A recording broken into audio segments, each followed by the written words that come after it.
Funyo nti bana abakulembeze nga bali guided by the president yankwasisa obuvunanyizibwa okwasaganya eno ensonga olunaku lwaliro bamitinzemuko era ne balabira ddala nti baluganda nga bono bagenda okwogera nga tewali na buzibu bonna bonna obaddewo era tekyali badde kyetaagisa nakunnyonnyola abantu naye jasa okuba nti abantu oluusi balina ekifaananyi kirala kye balina kulowooza nti bali badde boogera ku nsonga eyo eggwanga ne litegeera nti ffe tuli National Unity Platform teri buzibu bonna bonna mu nnyumba yaffe. Ssebo Honorable.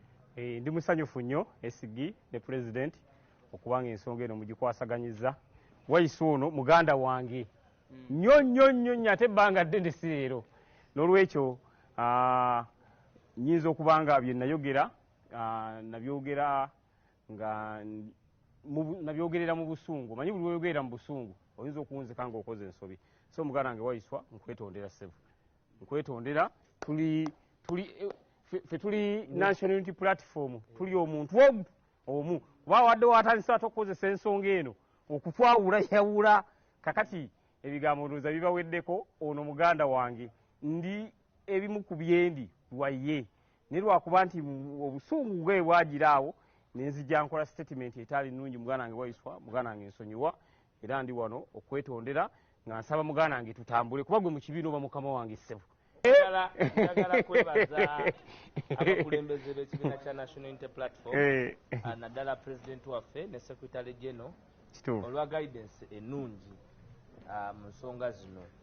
Ssegiriinya Muhammad kyabagambye kituufu, tuli baluganda. Nze naye mu kibiina kya NUP ffe bannabyabufuzi abedda abakuze nga bw'omulengera ng'adduka nga hayi yadduse mingi.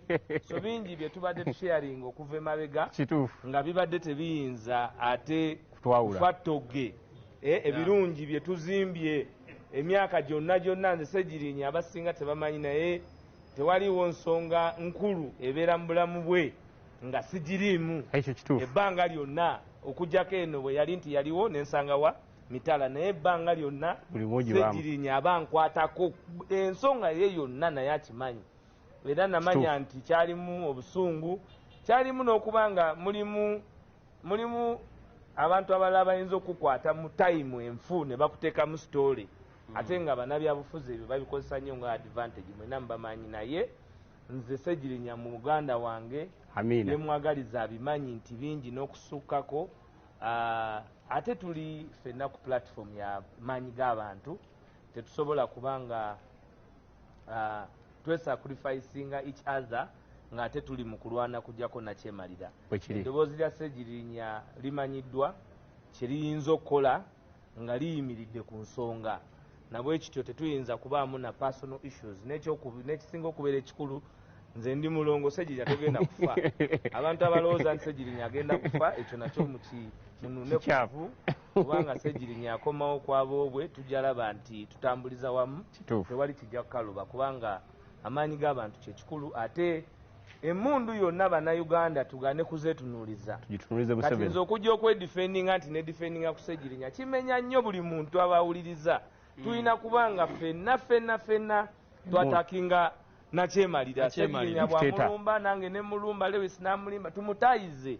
Akuba ku lubuto akube, akuba ku mutwe akube, akwate ekigere akole ki akwate. So lunaku lwa njawulo nti ndi ne muganda wange Ssegiriinya era mwagaliza okwongera okuba strong. Ngenda kukuleetera era ssebo mu phase 2 ebibala ebyebusoga eyo bikuyambako. So kyakabi nnyo, mwebale nnyo, kyakabi nnyo. People power, our power, people no power. NUP everywhere everywhere. NUP.